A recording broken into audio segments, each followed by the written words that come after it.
Hi అండి, అందరికీ నమస్కారం. Welcome to our channel smart life Sri. అందరూ ఎలా ఉన్నారు, ఏం చేస్తున్నారండి? మనం మార్నింగ్ లేచిన తర్వాత చేసే ప్రతి పనిలో కూడా శ్రద్ధ పెట్టాలి. అలాగే పనిలో ఉత్సాహం రావాలి అంటే ఇల్లు కూడా దానికి తగ్గట్టే కళకళలాడుతూ ఎప్పుడు కూడా ఆహ్లాదంగా కనిపించాలి కదండి. చిన్నవాళ్ళ నుంచి పెద్దవాళ్ళ వరకు ఎప్పుడు కూడా ఇంట్లో ఉండే మనం ఇంటిని చాలా వరకు శుభ్రంగా ఆహ్లాదంగా ఉంచుకోవడం వల్లే మనసు కూడా ప్రశాంతంగా ఉండి చేసే పని మీద చాలా వరకు చురుకుతనం పెరుగుతుంది. అలాంటి ఇంటి పనిని చిన్న చిన్న టిప్స్ని యూజ్ చేసుకుంటూ బద్ధకం లేకుండా ప్రతిరోజు కూడా ఎంత ఆహ్లాదంగా టిప్స్ని ఉపయోగించేసుకోవచ్చనే చాలా వరకు వీడియోస్ మన ఛానల్లో అయితే అప్లోడ్ చేసుకున్నాం, చూసాం కదండి. అలాంటి మరొక ఇంట్రెస్టింగ్ మంచి వీడియో మళ్ళీ మీ ముందరకైతే వచ్చేసాను. ముందుగా పొద్దున లేచిన తర్వాత నా పనులు అనేవి మన వీడియోస్లో ఎప్పుడు చెప్పుకునే విధంగానే ఇదిగోండి, స్టార్టింగ్ అంతా తుడుచుకున్న ముందరే నేను మార్నింగ్ అసలు ఫస్ట్ లేచి ఇల్లు అంతా కూడా గదుల్లో లైట్లన్నీ ఆన్ చేసుకుంటానండి. చేసిన తర్వాత మొట్టమొదటి నేను చేసే పని ఏంటి అంటే టీవీ కానీ లేదంటే మనకి సెల్లో కానీ ఎక్కడైనా కూడా దేవుడికి సంబంధించిన స్తోత్రాలు ఏమైనా అంటే ఈరోజు ఇక్కడ విష్ణు సహస్రనామం అనేది పెట్టుకున్నానండి. ఆ టీటీడీ ఛానల్లో అయితే వస్తుంది. ముందు అది ఆన్ చేసుకున్న తర్వాత బయట ఊడ్చుకుని ముగ్గు అంతా వేసేసుకున్నానండి. ఇంకా తర్వాత పని ఇల్లు అంతా కూడా తుడిచేసుకుని ఇక్కడ తడిబట్ట పెట్టుకుంటున్నాను. చాలాసార్లు ఇప్పుడు నేను చూపిస్తున్న ఈ విషయాన్ని కూడా షేర్ చేశానండి. తడిబట్ట పెట్టుకునేటప్పుడు అంటే నేను శ్రావణ మంగళవారం కాబట్టి పెట్టలేదు, 2 డేస్కి ఒకసారి అయితే మాత్రం తడిబట్ట అనేది పెడతానండి. మళ్ళీ శ్రావణ శుక్రవారం వస్తుంది కదా మనకి, అందుకని చెప్పి రేపు కొద్దిగా పని ఉంది, అందుకని ఈరోజు అయితే తడిబట్ట పెట్టేసుకుంటున్నాను. పెట్టుకునే తడిబట్ట పెట్టుకున్న బకెట్లో అయితే వాటర్ పోసుకున్న తర్వాత కొద్దిగా సాల్ట్ అలాగే దాంతోపాటు పసుపు మనం ఏదైనా వేసుకుని లిక్విడ్ ఇవన్నీ కూడా కలిపి అయితే పెట్టుకుని ఖచ్చితంగా తుడుచుకున్న తర్వాత ముగ్గు అనేది వేసుకుంటానండి. ఈ తడిబట్ట పెట్టుకునే విషయంలో వీటిని వేసుకోవటం వల్ల మనకి నెగిటివ్ ఎనర్జీతో పాటు పసుపు అనేది కూడా చాలా వరకు బ్యాక్టీరియల్గా పనిచేస్తుంది. కాబట్టి కొద్దిపాటి చిటికెడు పసుపు కూడా వేసుకొని మన ఇల్లంతా కూడా చాలా వరకు శుభ్రం చేసుకున్నామంటే పాజిటివ్ ఎనర్జీ అనేది మన ఇంటి నిండా కూడా చేరి ఉంటుందండి. ఇంకా అదంతా అయిపోయిన తర్వాత మీకు తెలుసు, నేను స్నానం చేసి వచ్చిన తర్వాత కిచెన్లో పని అనేది స్టార్ట్ చేస్తాను. యాస్టీస్గా ఎప్పట్లాగే పని అంతా అయిపోయింది కదండి. ఇంకా అంటే నేను ఇక్కడ ఒక విషయం చెప్పదలుచుకున్నానండి. అన్ని గదులు అయితే పెట్టాను కానీ బెడ్రూమ్ అనేది పెట్టలేదు. అది ఎందుకు అనేది నేను మీకుతో అయితే షేర్ చేస్తానండి. ఎందుకంటే బెడ్ క్లీనింగ్ అనేది ఉంది, చాలా రోజులైంది. ఆ టిప్స్ని కూడా ఇప్పుడు మీకు షేర్ చేయడం కోసమే ఈ వీడియోలో అయితే అప్లోడ్ చేశాను. సో చివరి వరకు స్కిప్ చేయకుండా అయితే చూసేయండి. మరి ఇంకా స్నానం అయితే చేసి వచ్చిన తర్వాత కిచెన్లో నేను చేసే పనులన్నీ కూడా ఒక్కొక్కటి మీతో ఎప్పుడూ షేర్ చేసే విధంగానే నాకు ఎక్కువగా ఫ్రెష్నెస్ ఫీలింగ్ కూడా మనకు కల్పించేది స్నానం తర్వాత చేసే వంటేనండి. ఎప్పుడైనా కూడా మార్నింగ్ అలా అంటే నైట్ పడుకున్న బట్టలతో కాకుండా పని అంతా తొందరగా చేసేసుకుని స్నానం చేసి వచ్చి దీపారాధన చేసుకుంటే ఒక కొత్త రకమైన ఎనర్జీ అనేది కూడా మనలో ప్రవేశిస్తుందండి. ఖచ్చితంగా అనిపించడం కాదండి, ఖచ్చితంగా ప్రవేశిస్తుంది కూడా. కాబట్టి ఎవరైనా ఇలా పాటించిన వాళ్ళు ఎవరైనా ఉంటే మాత్రం మార్నింగ్ కొద్దిగా ఎర్లీగా లేస్తే మాత్రం పనులన్నీ మాత్రం ఫటాఫట్ చాలా చక్కగా అయితే అయిపోతాయండి. ఇది అందరూ చెప్తున్న మాటే. ఒకసారి ఇలా ప్రయత్నించిన వాళ్ళు ఎవరైనా ఉంటే ప్రయత్నించి చూడండి. మనకే ఒక రకమైన ఉత్సాహం అనేది, శక్తి అనేది కూడా ప్రవేశిస్తుంది పని చేసుకోవడానికి. ఇంకా స్నానం చేసి వచ్చి కిచెన్లోకి అయితే వచ్చి పాలు అనేది స్టవ్ మీద పెట్టి పక్కన కుక్కర్ అనేది పెట్టుకున్నానండి. వచ్చిన తర్వాత నేను దీపారాధన అనేది చేసేసుకుంటాను. ముందర దేవుడి గది అది శుభ్రం చేసేసుకుని దీపారాధన చేసుకుని పువ్వులు అవి పెట్టి పంచోపచార పూజ అనేది కంప్లీట్ అయిపోతుంది. ఇంకా స్టవ్ మీద పాలు అనేవి పొంగాయి కదండి, వాటిని కూడా తీసుకువెళ్ళి నైవేద్యం అనేది పెట్టేసుకుని ఇక్కడ చక్కటి డికాషన్ అయితే తీస్తున్నానండి. ఈరోజు నేను లంచ్ బాక్స్లోకి అయితే దొండకాయ ఫ్రై అనేది చేస్తున్నాను. కొద్దిగా రౌండ్గా అయితే కట్ చేసి ఆనియన్ వేసి, పిల్లలు ఎక్కువగా దొండకాయని రకరకాలుగా నేను ఎలా చేస్తాననేది కూడా వంటకాలు నేను షేర్ చేశానండి. కాకపోతే ఈరోజు నార్మల్గానే ఫ్రై చేశాను కానీ డీప్ ఫ్రైగా అంటే ఆయిల్ ఎక్కువగా వేసేసి మాత్రం ఏ ఫ్రై అనేది చేయనండి. దాంతోపాటుగా కొద్దిగా హెల్దీగా ఉండే దోసకాయ ముక్కల పచ్చడి అనేది చేస్తున్నానండి. ఇదిగో దొండకాయలు కూడా ఇలాగ రౌండ్గా కట్ చేస్తే మా పిల్లలకి చాలా ఇష్టం, బాగుంటుందండి. మనకు కూడా పెద్దవాళ్ళకి దొండకాయ కూరని పల్లీలు వేసి చేసుకోవచ్చు, కొబ్బరి పొడి వేసి చేసుకోవచ్చు, కూర కారం పెట్టి వేసి చేసుకోవచ్చు. కానీ అన్నింటికన్నా నాకు కూడా కొద్దిగా ఫ్రై వేసి ఉప్పు కారం వేసినవి ఈ రకంగా రౌండ్గా కట్ చేసి ఆనియన్ వేసినవి చాలా నచ్చుతాయి. ఇక ముక్కల పచ్చడి చెప్పాను కదండి, దాంట్లోకి అయితే ఆవాలు, మెంతులు, ఇంగువ, అవన్నీ కూడా నేను ఎండుమిర్చి ఫ్రై చేసేసుకుని కొద్దిపాటి ఆయిల్లో అయితే పోపు అనేది వేసుకుని మిక్సీ చేసే ముందర పచ్చిమిర్చితో దాంతోపాటు చిటికెడు అంటే మనకి ఎంత పులుపు కావాలో అంత చింతపండును కూడా వేసి ఉప్పు పసుపు వేసేసి ఈ విధంగా మరీ మెత్తగా పేస్ట్గా కాకుండా ముక్క ముక్క తగిలేటట్టు పంటికి బరకగా అంటాం కదండి, అలా ఇక్కడ కనిపిస్తుంది కదా, మరీ పేస్ట్ అయిపోకుండా చిన్న చిన్న దోసకాయ ముక్కలు మనకి తగులుతూ ఉంటాయి అన్నంలో తింటుంటే. ఇలా అయితే పచ్చడి చేసుకుంటే మాత్రం చాలా చాలా బాగుంటుందండి. ఈసారి ట్రై చేసి అయితే చూడండి. ఇంకా స్టార్టింగ్లో అయితే చెప్పాను కదండి, అందరినీ బాక్సులు కట్టి పంపించేసిన తర్వాత ఈరోజు కొద్దిగా మంచం డీప్ క్లీనింగ్ అనేది చేద్దామని చెప్పి ఒక పని అనేది పెట్టుకున్నాను. చాలా వరకు నేను ఎలా చేసుకుంటాను అనే ప్రతిదీ కూడా అంటే కిచెన్ క్లీనింగ్ టిప్స్, అలాగే బొద్దింకులు అవి రాకుండా నేను ఎలా చేసుకుంటాను ఇంట్లో, ఇలాంటి అన్ని టిప్స్తో పాటు షేర్ చేసినట్టే ఇది కూడా మీతో అయితే షేర్ చేస్తున్నానండి. ముందుగా మంచాన్ని శుభ్రం చేసే ముందు మనం బెడ్షీట్స్ అవి తీసేసిన తర్వాత ఒక్కసారి మంచాన్ని అనేది దులిపేస్తానండి. అంటే మనకి పరుపు మీద ఏదైనా చిన్న చిన్న తెలియకుండానే కాలుకి మండే మట్టి, ఇసుక రేణువులు ఇవన్నీ కూడా మనకి మంచం మీదకి వచ్చేస్తాయి. మీరు ఎంత దులుపుకుని ఎక్కండి ఖచ్చితంగా, అది కాకుండా చుట్టుపక్కల నుండి వచ్చే మట్టి అంతా కూడా మనకి చేరుతూనే ఉంటుంది. వాటిని ఎలా క్లీన్ చేసుకోవాలనేది 2-3 సార్లు నేను నా వీడియోస్లో అయితే షేర్ చేశానండి. సో ఇంకొకసారి ఇప్పుడు డీప్ క్లీనింగ్గా అయితే మంచాన్ని ఎలా నేను క్లీన్ చేసుకుంటాను అనేది చూపిస్తున్నాను. ఒక క్లాత్ అనేది తీసుకువచ్చి ముందర పరుపు కన్నా ముందర మంచాన్ని అయితే శుభ్రం చేసుకుంటానండి. ఎక్కువగా చాలామంది బెడ్స్ని ఇలా అయితే మేక్ ఓవర్ చేయించుకుంటున్నారు కదండి. అంటే నార్మల్గా పూర్వకాలం మంచాలు కాకుండా డిజైన్గా దాని మీద చెక్కించుకోవటం, అదే వెనక్కి ఆ టేకు మంచాలు అయితే దాని మీద ఎక్కువగా డిజైన్స్ అనేవి వేయించుకోవటం, మనకి ఎక్కువ దుమ్ము కానీ ఏదైనా మట్టి కానీ పట్టేసేది ఇలాంటి చోటేనండి.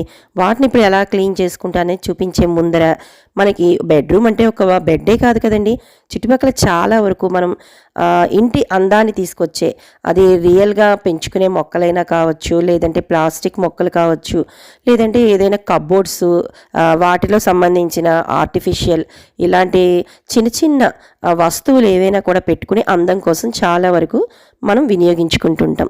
అలాంటి వాటిని ఎప్పుడు కూడా ఇక్కడ చూడండి, ప్లాస్టిక్ మొక్కలైనా కూడా అంటే నేను రీసెంట్గానే 2 days బ్యాకే క్లీన్ చేశానండి. మళ్ళీ కూడా దుమ్ము అనేది పట్టింది. మనం ఎప్పుడు నిన్నే కదా చేసుకున్నాం, మొన్నే కదా చేసుకున్నాం, ఏం పట్టేస్తుందిలే దుమ్ము అని అనుకుంటే మాత్రం మనకి 1-2 రోజులు అది ఎక్కువగా మట్టి అనేది పేరుకుపోయి మళ్ళీ తిరిగి అది డీప్ క్లీనింగ్ కిందకే అయిపోతుందండి. అలా అంత డీప్ క్లీనింగ్ చేయలేని వాళ్ళు ఏ రోజుకి ఆ రోజు మనం క్లీన్ చేసుకుంటూ, అదేనండి మన గదులు అవి ఊడ్చుకుంటున్నప్పుడు ప్రతి వస్తువుని కూడా తీసుకుని ఏదైనా చిన్న దుమ్ము కనిపించినా కనిపించకపోయినా ఒక్కసారి మనం అంటే డైలీ మనం క్లీనింగ్ చేసుకునే క్లాత్ ఉంటుంది కదండి, దాన్ని చీపురుతో పాటు తెచ్చేసుకోవడం, అలాగే మనం ఊడ్చుకునే ముందరే వాటిని క్లీన్ చేసేసుకుంటే మట్టి అనేది అసలు మన చుట్టుపక్కల ప్రాంతాల్లో అంటే మన చుట్టుపక్కల మనకి ఉండే కబోర్డ్స్ కానీ లేదంటే ఇందాక చెప్పుకునే విధంగా ప్లాస్టిక్ మొక్కల మీద కానీ ఎక్కడా కూడా ఉండకుండా ముందు గది అనేది చాలా వరకు శుభ్రమైపోతుందండి. ఇంక ఇక్కడ మీకు చూపిస్తున్నవి మాకు మంచానికి అయితే ఈ విధంగా చేసుకున్న దాంట్లో లోపల చూసారా డిజైన్ అయితే ఇలా వచ్చిందండి. వీటిలోకైతే ఎలాంటి క్లాతులు కానీ మన చేతులు కానీ ఏమీ పోవండి. దీనికోసం ఒక బ్రష్ అనేది పెట్టేసుకుంటాను. ఎప్పుడు కూడా ఒక టూత్ బ్రష్ పాత ఉంటాయి కదండి మనం వాడేసిన తర్వాత ఆ పక్కన పడేసేవి, వాటినైతే ఒక్కొక్క క్లీనింగ్ కోసం ఒక్కొక్క బ్రష్ని అయితే అక్కడ అలా పెట్టేసుకుని వాటినైతే ఈ విధంగా అంటే మనకి ఈ డిజైన్ అనేది ఎక్కడ మనకి వచ్చిందో అక్కడ మాత్రం మట్టి చేరుకుని ఉంటుందండి. ఇదైతే 100% నిజం. అలాంటి చోట అంటే మన వేలు కానీ క్లాత్ కానీ వెళ్ళని చోట ఇలా ఎక్కడైనా బ్రష్ అనేది పెట్టి లోపల నుంచి కూడా క్లీనింగ్ అనేది చేసేస్తానంటే ఇక్కడ చిన్న చిన్న బూజు పట్టచ్చు, మట్టి పట్టచ్చు, అన్నిటినీ కూడా లోపల నుంచి ఒక్కసారి ఇలా తుడిచేసుకున్నామంటే దాంట్లో ఉండే మట్టి అంతా కూడా బయటకు వస్తుంది. మనకి శుభ్రం అనే కాదండి, మనం ఇప్పుడు డస్ట్ ఎలర్జీ అనేది చాలా వరకు చాలామందికి వచ్చేస్తున్న ఒక రకమైన ప్రాబ్లం అండి ఇది. ఎందుకంటే మనం ఎన్ని జాగ్రత్తలు తీసుకున్నా, ఎలాంటి జాగ్రత్తలు తీసుకున్నా కూడా ఈ డస్ట్ అనేది కొద్దిగా తగిలినా కూడా తుమ్ములు అలానే విపరీతంగా వచ్చేస్తాయి. అందులో నేనైతే ఫస్ట్ ఉంటాను కాబట్టి శుభ్రం చేసుకునే విషయంలో కొద్దిగా అయితే ఎక్కువగానే అయితే తీసుకుంటానండి జాగ్రత్త. ఇంకా మనకి ఇలా మొత్తం పంచం అనేది అంతా కూడా చాలా వరకు అయితే డీప్ క్లీన్ అయిపోయింది కదండి. ఇందాక చెప్పుకునే విధంగా ఖచ్చితంగా మాత్రం మనం బెడ్షీట్స్ మార్చడం ఒకటే కాదండి, బెడ్ని పూర్తిగా అయితే మాత్రం డీప్ క్లీన్ చేయండి. చిన్నపిల్లలు ఉన్న వాళ్ళు ముఖ్యంగా అయితే మాత్రం ఒక 15 రోజులకు ఒక్కసారైనా మాత్రం ఈ విధంగా చేసుకుంటే చాలా వరకు చిన్నపిల్లలకి ఈ డస్ట్ ఎలర్జీ అనేది తొందరగా రాకుండా అయితే ఉంటుంది. అంటే చుట్టుపక్కల దులుపుకునే బూజుతో పాటుగా మనం మంచాన్ని కూడా క్లీన్ చేసుకుంటూ ఉండాలండి. ఇక మంచం క్లీన్ అయిపోయింది, పరుపు అనేది ఎలా క్లీన్ చేసుకుంటాను అనేది ఒకసారి చూపిస్తున్నానండి. మనకి ఏదైనా క్లాత్, నా దగ్గర అయితే ఇక్కడ హ్యాండ్ గ్లౌజ్ అనేది ఉందండి, మెత్తగా అయితే ఉంటుంది, ఇదైతే కొనేసుకున్నాను. దీని ఇలా హ్యాండ్కి అయితే పెట్టుకుని ముందర మనం బెడ్ మీద అటు ఇటు ఉన్న మట్టి అంతా, అంటే ఇందర మనం మంచాన్ని అనేది క్లీన్ చేసి చుట్టుపక్కల అంతా క్లీన్ చేసినప్పుడు డస్ట్ అనేది పడుతూనే ఉంటుంది కదండి. అందుకనే లాస్ట్లో అయితే పరుపును క్లీన్ చేసుకోవాలి. అంటే ముఖ్యంగా చెప్పాలి అంటే ఇలాంటి పరుపుల్ని ఎండలో వేసుకుంటే చాలా బెటర్ అండి. కానీ ఇప్పుడు అలాంటి ఫెసిలిటీ అనేది మన దగ్గర లేదు. ఇంత లావుపాటి పరుపుల్ని కూడా మనం అంత పైకి ఎండల్లో తీసుకెళ్ళలేము. అందులో అపార్ట్మెంట్లో ఉంటున్నాం, బయటికి వెళ్ళి ఎండలో వేయలేని పరిస్థితి కదండి. అందుకోసం ఇక్కడ మనకి ఇంట్లో బేకింగ్ సోడా అనేది ఉంటుంది కదండి, ఆ సోడా అయితే మనం పరుపు మీద ఎక్కడా కూడా గ్యాప్ లేకుండా అయితే మొత్తం జల్లేసుకోవాలండి. ఇక్కడ చూసారు కదా, నేను ఎక్కడ గ్యాప్ లేకుండా, అంటే మనకి పరుపు కూడా ఇలాంటి గ్యాప్స్ అంటే కుట్టు ఉంటుంది కదండి మనకి, వాళ్ళు కుట్టినప్పుడు వాటిల్లో కూడా మురికి మట్టి బ్యాక్టీరియా అనేది చేరుతుంది. మనం పడుకున్నప్పుడు చెమట కానీ, లేదంటే ఇందాక మనం అనుకున్నట్టుగా మంచం మీదకి పిల్లలు ఎక్కేసినప్పుడు అలాంటి చిన్న చిన్న ఇసుక కానీ ఇలాంటివన్నీ చేరిపోతాయి. కాబట్టి ముందు మనం శుభ్రంగా దులిపేసుకున్నామండి. తరువాత ఈ సోడా అంటేనండి మనకి బేకింగ్ సోడా ఎక్కడ గ్యాప్ లేకుండా పరుపు అంతా కూడా ఈ విధంగా జల్లేసుకోవాలి. ఇలా జల్లేసుకున్న తర్వాత ఒక్క 10 నిమిషాలు, అంటే మీ అవకాశాన్ని బట్టి ఎంతో అంత సమయాన్ని అయితే దాన్ని అలా వదిలేయాలండి. మినిమం మనం ఒక పావు గంట అయినా అలా వదిలేస్తే ఈ బేకింగ్ సోడా అనేది దాని మీద పడి మనకి ఆ మురికి అనేది చాలా వరకు కూడా ఈ బేకింగ్ సోడా అబ్జర్వ్ చేసుకుంటుంది. అది కాకుండా ఇలా సోడా అనేది మొత్తం అంతా పరుపు మీద వేసేయడం వల్ల మురికి అనేది చాలా వరకు కూడా ఎలా క్లీన్ అవుతుంది అనేది ఒకసారి ఇప్పుడు మీకు చూపిస్తానండి. ఇలా అయితే ఒక పావు గంట సేపు నేను ఈ మంచం మీద వేసిన ఈ సోడా అంతటినీ కూడా వదిలేసిన తర్వాత మనకి ఇంట్లో క్లీనింగ్ వైప్స్ ఉంటాయి కదండి, అంటే మనం గ్యాస్ గట్టు అది క్లీన్ చేసుకునే వైప్ అయినా పర్వాలేదు, లేదంటే ఇందాక నేను హ్యాండ్ గ్లౌస్ చూపించాను కదండి, దాంతోనే అయితే నేను ఇక్కడ క్లీన్ చేశాను. ఒకసారి ఎట్లా మనం క్లీన్ చేసామనేది చూద్దాం. ఇప్పుడు ఇందాక చూపించాను కదండి, దీంతోనే ఒక 10 నిమిషాల తరువాత మనం ఒక్కసారి మొత్తం ఈ వేసిన ఈ బేకింగ్ సోడా అంతా కూడా లోపల కలిసేట్టుగా ఇలా ఒకసారి మనం అబ్జర్వ్ చేసుకునేంత వరకు దాన్ని ఇలాగా స్ప్రెడ్ చేసేయాలండి.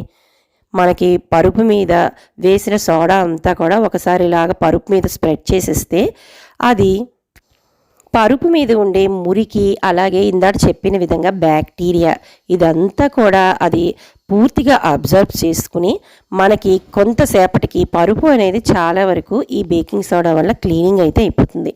చూసారు కదండి, ఇందాడంతా ఎక్కడెక్కడ నేను గ్యాప్లు అనేవి ఉంచానో అవన్నీ ప్లేసుల్లో కూడా నేను ఈ విధంగా వేసేసుకుని పూర్తిగా క్లాత్తో అయితే స్ప్రెడ్ చేసేసానండి. ఇలా ఒక పావు గంట అయితే వదిలేశాను.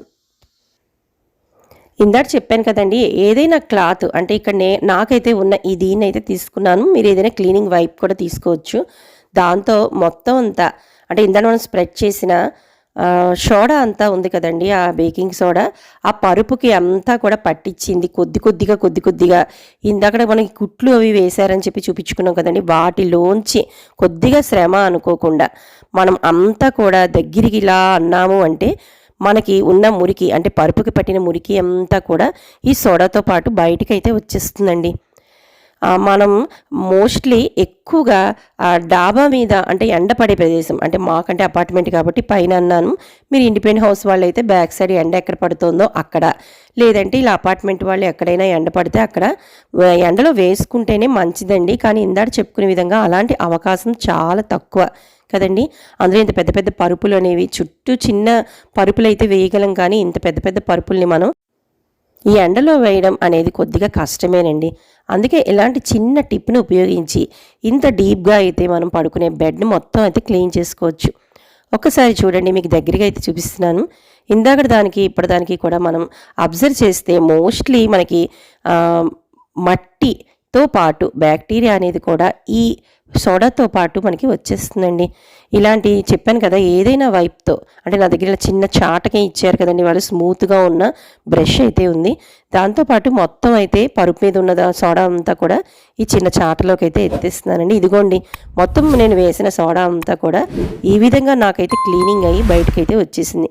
ఒకసారి మీకు పూర్తిగా అయితే ఇందాకడ నేను వేసినప్పుడుకి ఇప్పటికీ అయితే డిఫరెన్స్ అనేది చూపిస్తున్నాను. ఇదిగోండి, టోటల్గా అంటే మీరు సోడా జల్లితే మనకి మళ్ళీ అది ఉండిపోతుందేమో, బయటికి రాదేమో అని అనుకోవచ్చు. కానీ అలా కాదండి, చాలా చక్కగా మనం క్లీన్ చేసుకుంటే మాత్రం బెడ్ మీద వేసింది అంతా కూడా మురికితో పాటు బయటకైతే వచ్చేస్తుందండి. ఇదిగో ఫ్రెష్ అయిపోయింది. ఇంకా మా బెడ్ డీప్ క్లీన్ అయితే చేసుకున్నాను హ్యాపీగా. మనం ఉతికిన మంచి బెడ్షీట్ని అయితే హ్యాపీగా అందంగా అయితే ఇలా విధంగా వేసుకుని చక్కటి నిద్రని మనం ఆహ్వానించవచ్చండి. ఇలాగని బెడ్ని రెడీ చేసుకుంటే ఎంత ప్రశాంతంగా నిద్ర పడుతుందండి. అలాగే అందంగా అమర్చుకోవాలి, ఇంటిలోని ప్రతి గదిని కూడా శుభ్రంగా అందంగా చేసుకోవాలి, ఉంచుకోవాలి అనుకునే ప్రతి వాళ్ళకి కూడా ఈ క్లీనింగ్ టిప్ అనేది చాలా వరకు అయితే యూజ్ అవుతుందండి. మరి బెడ్ని ఎండలో వేయదలుచుకున్న వాళ్ళు లేదా ఎండలో వేయలేని వాళ్ళు చాలా చక్కగా ఇప్పుడు నేను చూపించిన ఈ చిన్న టిప్స్ని ఉపయోగించి ఇల్లంతా కూడా చాలా ఆహ్లాదంగా ఉంచుకుంటూ, రాబోయేదంతా మనకి వర్షాలు అలాగే చలికాలం అండి, ఎక్కువగా మనకి బ్యాక్టీరియా చెమ్మ అనేది ఇలా అయితే పట్టేస్తూ ఉంటాయి. వాటికి ఈ చిటికెలో అయిపోయే ఈ సొల్యూషన్ అయితే ప్రయత్నిస్తే మన ఇల్లు ఆహ్లాదంతో పాటు చాలా వరకు అందంగా హాయిగా ఉల్లాసంగా ఉంటుంది. ఏమంటారు? ఇంకా మీకు ఈ చిట్కా నచ్చిందనే అనుకుంటున్నాను. మరి ఫాలో అయిపోండి. అలాగే కొత్త వాళ్ళు చూస్తే మాత్రం సబ్స్క్రైబ్ చేసుకుని పక్కనే ఉన్న బెల్ ఐకాన్ని క్లిక్ చేసేయండి. అందరూ లైక్ చేయండి. మరొక రేపు ఒక ఇంట్రెస్టింగ్ వీడియోతో మీ ముందుకు వస్తాను.